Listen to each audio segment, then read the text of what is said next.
हाय। नहीं, ये कोई हॉरर फिल्म नहीं है, ये मेरा एग्जाम्पल है। इमेजिन करिए कि आपके घर का मेन डोर का लॉक टूटा हुआ है, खिड़कियां भी खुली है। अब चोरी होने से रोकने के लिए आप डोर का लॉक ठीक करने के बजाय घर के बाहर एक बोर्ड लगा देते हैं कि चोरी की तो 10 साल की जेल और 10 करोड़ का फाइन लग सकता है।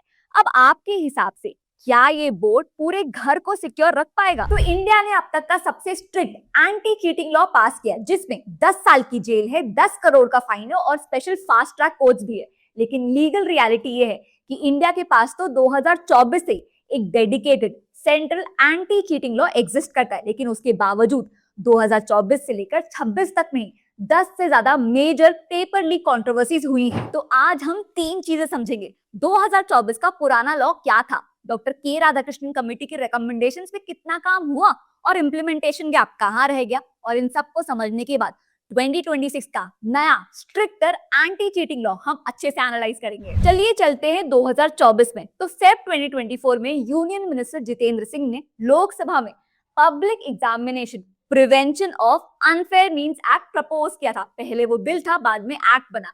तो इस एक्ट के पीछे भी ना एक अर्जेंट ट्रिगर था। 2021 से लेकर 24 के बीच में देश भर में 40 से ज्यादा मेजर पब्लिक एग्जामिनेशन के पेपर लीक्स हुए थे, जिससे 1.5 करोड़ स्टूडेंट्स इंपैक्टेड थे।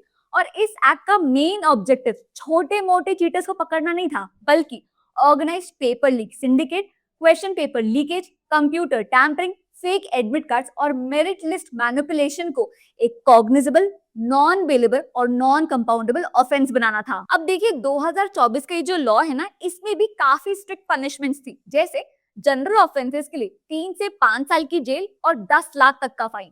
वहीं ऑर्गेनाइज्ड पेपर लीक सिंडिकेट्स के लिए 5 से 10 साल की जेल और मिनिमम 1 करोड़ का फाइन। वहीं अगर सर्विस प्रोवाइडर्स या एग्जाम एजेंसीज पेपर लीक में शामिल होते तो 1 करोड़ का फाइन, एग्जाम कॉस्ट की रिकवरी और 4 साल के लिए बैन हो जाते।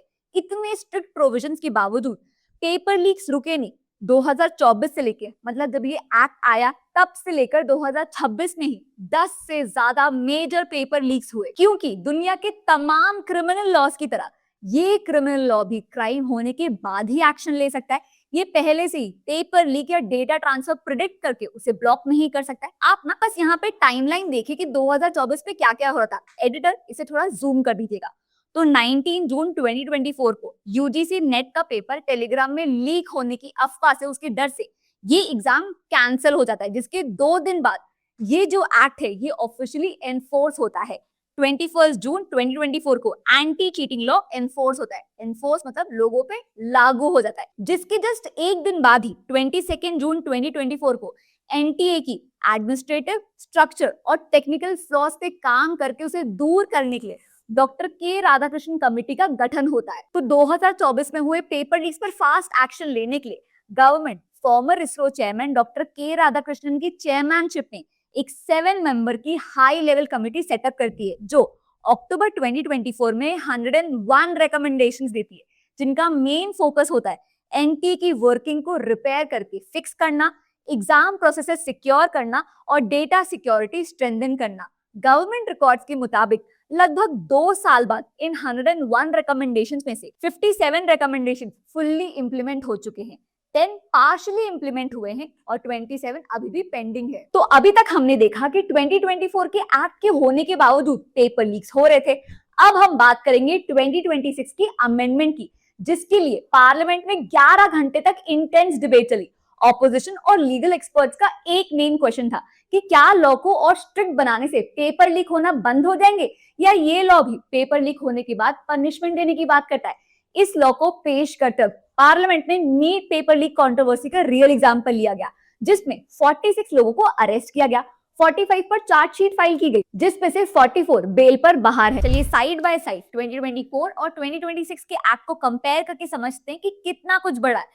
तो 2026 का ये जो नया एक्ट है, इसमें पेनल्टीज को हेवीली एस्केलेट किया गया है। जैसे जनरल ऑफेंसेस के लिए पहले 3 से 5 साल की जेल की सजा थी, इसे बढ़ाकर 5 से 10 साल की सजा और 10 लाख के फाइन को बढ़ाकर 50 लाख कर दिया गया है।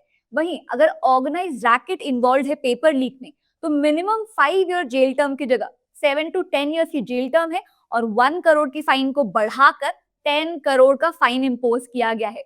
सर्विस प्रोवाइडर्स के लिए पहले 4 इयर्स का बैन था, जिसे बढ़ाकर 8 इयर्स का बैन कर दिया गया है। और 1 करोड़ की फाइन को बढ़ाकर 5 करोड़ कर दिया गया है। वहीं अगर कोई सीनियर लेवल मैनेजमेंट इन्वॉल्व है, उनसे अगर नेग्लिजेंस हुई है तो 5 इयर्स की मिनिमम जेल टर्म है और 5 करोड़ का फाइन लगेगा। इस नए एक्ट में भी ये जो सारे ऑफेंसेस है ये कॉग्निजेबल, नॉन बेलेबल और नॉन कंपाउंडेबल रहेंगे। मतलब पुलिस या स्पेशल टास्क फोर्स बिना किसी वारंट के ऑफेंडर्स को अरेस्ट कर सकते हैं। अब इस नए एक्ट में सिर्फ पनिशमेंट बढ़ाने की बात नहीं की गई है, बल्कि पूरे एनफोर्समेंट मैकेनिज्म को फास्ट, क्विक और स्ट्रेंथन करने की बात करता है। हमारे जो 3 मेजर स्टेजेस है, इन्वेस्टिगेशन, ट्रायल और अपील, इनके लिए फिक्स टाइमलाइन भी प्रिस्क्राइब की गई है। तो नए अमेंडमेंट एक्ट में क्या मेजर चेंजेस आए, इन्हें हम एक एक करके समझते हैं। तो सबसे पहले तो गवर्नमेंट के पास ये अथॉरिटी है कि वो स्पेशलाइज्ड टास्क फोर्स एस्टैब्लिश कर सकते हैं ऑर्गेनाइज पेपर लीक और लार्ज स्केल पेपर फ्रॉड के केसेस को इन्वेस्टिगेट करने के लिए। ये जो स्पेशलाइज्ड टास्क फोर्स होंगी, इनमें पुलिस ऑफिसर्स के अलावा फॉरेंसिक, आईटी, साइबर और स्पेशलाइज्ड एक्सपर्ट्स होंगे, ताकि पूरी की पूरी जो इन्वेस्टिगेशन है ये और टेक्निकल हो, ये और स्पेशलाइज हो। अब ये जो इन्वेस्टिगेटिव फोर्सेस है, इन्हें अपनी इन्वेस्टिगेशन 2 महीने के अंदर अंदर कंप्लीट करनी होगी। पहले ऐसी कोई टाइमलाइन प्रिस्क्राइब नहीं थी। अब जैसे ही ये इन्वेस्टिगेशन कंप्लीट हो जाती है, स्टार्ट होता है ट्रायल का फेज। तो ट्रायल को भी क्विक बनाने के लिए specialised fast track court establish करने की बात की गई है, जिन्हें 3 महीने के अंदर अंदर चार्ज फ्रेम होने से ट्रायल कंप्लीट करने के लिए 3 महीने के अंदर उन्हें पूरा ट्रायल कंप्लीट करना होगा। अब ये फास्ट ट्रैक कोर्ट्स क्या होते हैं? ये कोई अलग से कोर्ट्स नहीं होते। देखिए, हमारी जो एग्जिस्टिंग जुडिशरी है, उन्हीं में से डेजिग्नेटेड जजेस होते हैं जो स्पेशलाइज्ड केसेस को प्रायोरिटी में हैंडल करते हैं। फायदा ये है कि नॉर्मल कोर्ट से कंपेयर फास्ट ट्रैक कोर्ट्स का केस डिस्पोजल रेट, आम भाषा में केसेस को निपटाने का रेट 3 गुना ज्यादा होता है। तो ये सच में इफेक्टिव है। और लास्टली अपील, अगर किसी को भी अपील फाइल करनी है तो उन्हें 30 दिनों के अंदर अंदर अपील फाइल करनी होगी, जिसे भी 3 महीने के अंदर डिस्पोज करना होगा। तो अगर आप 2024 के एक्ट से कंपेयर करें तो 2026 के अमेंडमेंट में सच में एनफोर्समेंट को और फास्ट, इफेक्टिव और टाइम बाउंड किया गया है, जो मेरे हिसाब से अच्छी बात है। लेकिन इसमें एक बड़ी प्रॉब्लम है। नीट 2026 पेपर लीक में जब फास्ट ट्रैक कोर्ट में पहली सुनवाई होनी थी तो उसमें सीबीआई के ऑफिसर ही नहीं पहुंचे। रिजल्ट, फास्ट ट्रैक कोर्ट को अपनी प्रोसीडिंग अडजर्न करनी पड़ी। तो जो फास्ट ट्रैक कोर्ट्स होते हैं वो अपनी प्रोसीडिंग्स तो फास्ट कर सकते हैं, लेकिन इन्वेस्टिगेटिंग एजेंसीज को काम जल्दी करने के लिए मजबूर नहीं कर सकते। चार्जशीट डिले हो, प्रोसिक्यूटर ही प्रेजेंट ना हो या अगर एविडेंस रेडी ना हो तो एज अ रिजल्ट प्रोसीडिंग में डिले होता ही है। और ये कोई एक इंसिडेंट नहीं है, हमारे फास्ट ट्रैक कोर्ट्स में ही 2.5 लाख से ज्यादा केसेस पेंडिंग है। और इन्हीं सब प्रॉब्लम्स को एड्रेस करने के लिए गवर्नमेंट ने नंदन नीलकनी की चेयरमैनशिप में एक 6 मेंबर हाई लेवल कमेटी का गठन किया है। इस टास्क फोर्स का ऑब्जेक्टिव सिर्फ पेपर लीक रोकना नहीं, बल्कि पूरे एग्जामिनेशन इकोसिस्टम को टेक्नोलॉजी और स्ट्रक्चरल रिफॉर्म्स के थ्रू ज्यादा सिक्योर, ट्रांसपेरेंट और रिलायबल बनाना है। कमेटी की चेयरमैनशिप नंदन नीलकनी कर रहे हैं, जो इन्फोसिस के को-फाउंडर और आधार के आर्किटेक्ट है।